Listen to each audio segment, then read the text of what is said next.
The girl he was with didn't seem to share his enthusiasm. Ben didn't know much about her except that her name was Ali. She was local, she was 22, and she liked rum and coke. A lot. Was on to her fourth already. But then she knew even less about him. In his line of work, the less people knew, the better.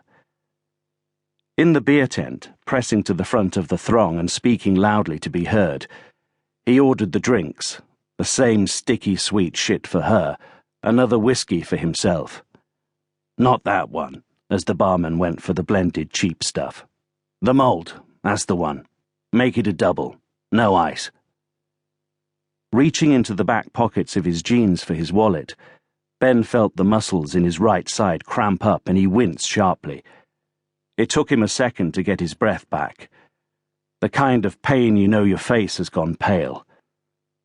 "Been in the wars?" the barman asked cheerfully.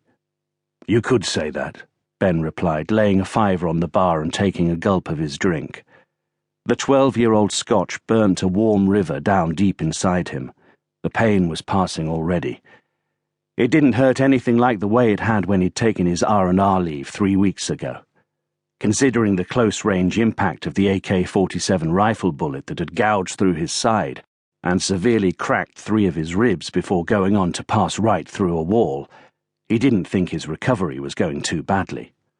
"Got a cigarette?" Ali yelled over the music when she'd finished her drink. She frowned at the one he handed her. "What are these?" "They're Greek," Ben said, lighting it for her. Then one for himself. Lying about what he did for a living often entailed lying about where his job took him, and it was second nature now.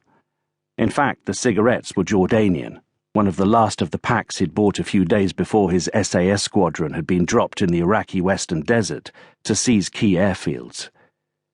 He hadn't had much chance to smoke them.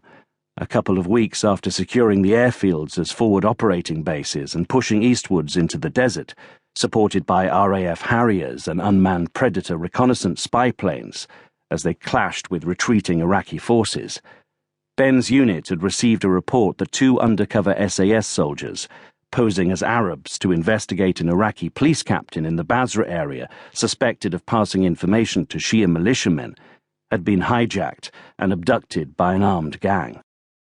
Just a few weeks earlier, 6 military police had been hacked to death in the same area.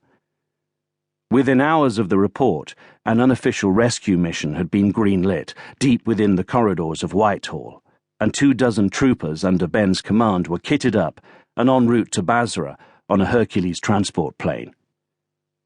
SAS intelligence sources were sound on the location of the hostages, not quite as sound on the force of men holding them. Assaulting the stronghold under cover of darkness, Ben's squad had quickly found themselves heavily outnumbered by battle-hardened militants, determined not to give up their valuable hostages. In just a few minutes of furious fighting, the floor was littered with spent cartridge cases and dead men. Ben had been first through the door of the hostages' cell, taking out 3 of the guards before they could react. The 4th guard, the one with the AK, had been hiding behind a doorway. Ben hadn't had time to react as the gunman had come leaping out with a wild scream and let rip with his rifle. The next thing Ben had known, he was waking up in the military hospital, pumped full of painkiller, his side heavily bandaged. It wasn't the first time a bullet had found him. It wasn't the worst, and it might not be the last, but at least the hostages had been extracted safely. "Are we going soon?" Ali said. "This music's giving me a headache. Or maybe it was that shitty cigarette." Ben shrugged. The next act up was a jazz-rock fusion guitar trio, and that wasn't so much his thing anyway. "Fine," he said, and they walked away from the crowd towards the car. The blue BMW Alpina came courtesy of the regiment, perks of his rank. Beyond the festival enclosure, the enhanced police and security presence was as noticeable as at any other large-scale event in Britain that summer. Ever since the Selfridges bombing in June, the whole country had been in a state of red alert. And as Ben drove back through the outskirts of Brecon towards Ali's place, it was no surprise that the news programme that came on the radio headlined with the breaking story.